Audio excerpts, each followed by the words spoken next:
আজ কদিন ধরে গুরুদেব আমায় স্বপ্নে দেখা দিচ্ছেন, বলছেন আয় আয়, আমার আশ্রমে আয়।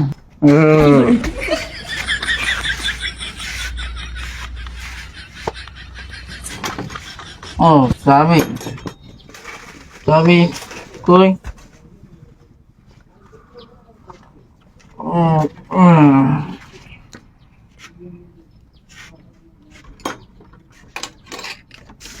খুলবে না কেন?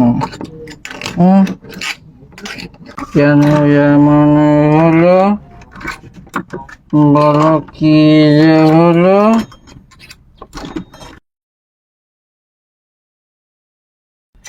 কি যে ফুলাফানি, কি অবস্থা, কি পুরোটা বয়সেদের এখনো ফেলানো। এই এই দাঁড়া, এই বাড়ি আমার কাছে দে। আরে বাড়ি এই আমার কাছে দাও, আমি খুলে দিচ্ছি। আরে দাদা ধন্যবাদ, ও আমি খুলে নেব, এক সময় খুলবে। আপনি ওই ওই ঘরটা ধরেন তো, এই ঘরটা দুলছে, মনে হয় পড়ে যাবে।